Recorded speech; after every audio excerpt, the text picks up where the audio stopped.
The first time I looked at Forge World, and I was like, oh, hey, cool, oh, holy, you guys did what? There's just way too much.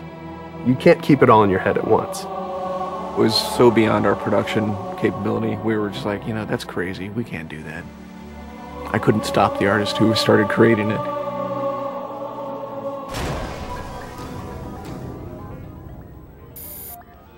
Forge is our editing tool that players can build their own maps. I mean, at its core, it's a map editor. We always had this vision right from the get-go, which was anyone can build anything. Giving the fans the tools, they can take it and run with it and make it their own. Forge World actually started as 5 separate maps. And I said, wouldn't it be cool if, like, you could play this and go over there and then play over there if you wanted? And Forge World was born. There were a lot of people telling us that, no, you cannot ship this as one big map. We have this awesome new automatically generated LOD system called impostering that makes objects that are really far away really cheap to draw. We're pushing what we can do with the Forge budget, so that lets us have many more objects up on the screen at once, which lets us put more objects into Forge.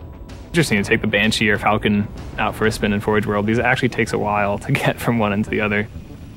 The second you come into this space, you should know that you're on Halo.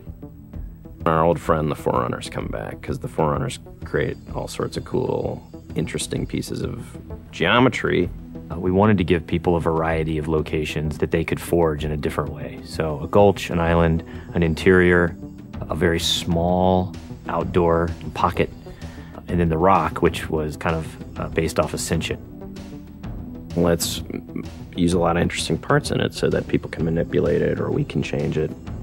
Why don't we bring back Blood Gulch and carve it all up into pieces so that people can start manipulating it in interesting ways. And then Sanctuary was the other one.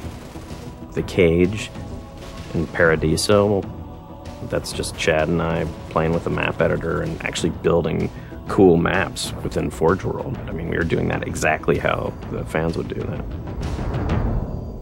we definitely looked at what we did in Halo 3 and said, what can we learn from this? It's one thing to build just a stunning amount of map variants, but like nobody was expecting Forge art, I don't think. Like that was just a completely, whoa, what? The Rube Goldberg machines, yeah, those are everywhere. In Halo 3, it was cool that you could move things around, but it was still kind of clunky. And we're like, we have to make this better. What are some of the tricks that the community is using, and how can we make those not be tricks and just make those be tools? We took that stuff and made it like a real feature. There's normal, phased, and fixed. So normal is like Halo 3 style, you know, it bumps into stuff when you let it go and it falls to the ground and moves around and stuff. And fixed is the same thing, except when you let it go, it stays exactly where it was. And then phased is the coolest because it means that while you're editing the object, it's not actually interacting with the environment. You can put it through a wall, you can put it, you know, through other objects. Which changed everything for Forge, like immediately. It's much easier to build a Forge space. There's snaps and rotates and degrees and units that you can move things. You can be very precise. The camera controls, it's actually really good for object placement because like little touches on the stick don't translate into really sudden jumpy movements. And then we also have a fine editing mode. You click the stick in and then your camera starts moving very slowly. You're not spending like 3 hours trying to get one block to line up directly to 3 other blocks. You can select individual objects and say, get rid of all the objects of this type. So if you're trying to get rid of all the spawn points on a map because you want to go and replace all the spawn points, you can do that.